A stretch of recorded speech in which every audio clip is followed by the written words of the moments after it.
بسم اللہ الرحمن الرحیم الصلاۃ والسلام علی اشرف الانبیاء والمرسلین نبینا محمد وعلی آلہ وصحبہ اجمعین۔ یہ 2000 کی بات ہے۔ میں ان دنوں ٹیکسلا واکنٹ میں مقیم تھا اور عربی کی ابتدائی کتب صرف اور نحو مولانا عبدالرؤف صاحب کے پاس پڑھ رہا تھا۔ ایک دن ہم سبق سے فارغ ہوئے اور جو مولانا صاحب کے دوسرے شاگرد سے ہم سب حلقہ بنا کر ان کے ارد گرد بیٹھ گئے۔ تو اکثر ہم بیٹھا کرتے تھے اس طرح اور کچھ سوال و جواب ہوتے تھے۔ تو اسی طرح ایک دن کسی موضوع پہ کوئی بات ہو رہی تھی تو ان باتوں میں پروفیسر غازی احمد صاحب کا تذکرہ ہوا۔ پروفیسر صاحب ہندو مذہب سے تعلق رکھتے تھے اور 8ویں جماعت میں پڑھتے تھے جب وہ مسلمان ہوئے۔ تو یہ میرا ان سے پہلا تعارف تھا جو مولانا عبدالرؤف صاحب کے ذریعے ہوا۔ پھر مولانا عبدالرؤف صاحب نے ہمیں پوری تفصیل سے بتایا کہ کس طرح وہ مسلمان ہوئے اور کس طرح کن کن مصیبتوں سے گزرے۔ جب میں نے ان کی رداد سنی تو مجھے بڑا شوق پیدا ہوا ان سے ملاقات کا۔ میں واپس آیا اپنے جہاں میں رہتا تھا اپنے کمرے میں واپس آیا تو میرے ساتھ چند دوست رہتے تھے جن میں مفتی خلیل صاحب، خالد جوید صاحب بھی تھے اور ایک اور دوست سے بدقسمتی سے میں ان کا نام بھول گیا ہوں۔ خالد جوید صاحب تو اب اس دنیا میں نہیں رہے، اللہ تعالیٰ ان کو جنت الفردوس میں اعلیٰ مقام عطا فرمائے۔ اور مفتی خلیل صاحب آج کل بحرین میں ہوتے ہیں۔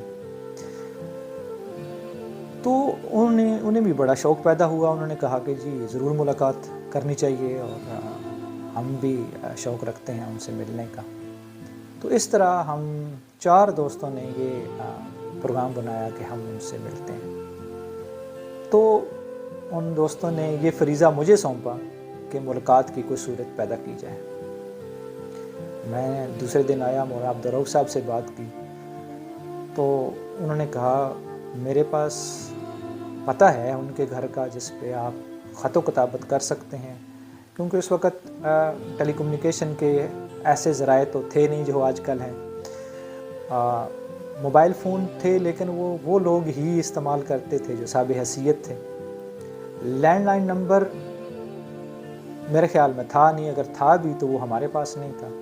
تو اس طرح ہم نے یہ سوچا کہ خط کے ذریعے ہی ان سے رابطہ کیا جائے اور پھر ملاقات کی کوئی صورت پیدا کی جائے۔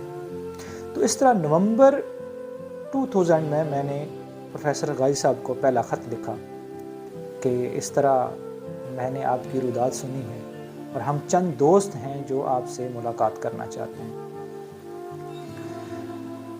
غالباً 10 یا 15 دن کے بعد مجھے پروفیسر صاحب کا وہ خط ملا اور جس میں انہوں نے کہا کہ میں ان دنوں مصروف ہوں اور مصروفیت کی وجہ سے میری ملاقات نہیں ہو سکتی آپ سے، میں معذرت چاہتا ہوں۔ تو دسمبر میں پروفیسر صاحب کا مجھے خط ملا کہ آپ اگر ملاقات کرنا چاہتے ہیں تو فروری کے دوسرے ہفتے میں ملاقات ہو سکتی ہے۔ اس طرح ہم دوستوں نے پروگرام بنایا ان سے ملنے کا اور ہم فروری 2001 کے دوسرے ہفتے میں ٹیکسلا سے سفر کر کے چکوال گئے اور چکوال سے پھر ہم میانی جہاں پر پروفیسر صاحب مقیم تھے ہماری ملاقات ہوئی۔ اور پروفیسر صاحب سے جب ملاقات ہوئی تو ہمارا جو شوق تھا ملاقات کا اور جس تمنا جو لے کے ہم ان کے پاس گئے تھے وہ حقیقتاً اس کے مصادق تھے۔ اور وہ چند گھنٹے جو ہم نے ان کی صحبت میں گزارے وہ زندگی بھر کا سرمایہ رہا، اور وہ باتیں وہ نصیحتیں جو انہوں نے ہمیں کیں وہ زندگی میں ہمیشہ میرے لیے مشعل راہ رہی۔ 3-4 گھنٹے کی اس ملاقات میں انہوں نے اپنی زندگی کے وہ سارے واقعات ہمیں بتائے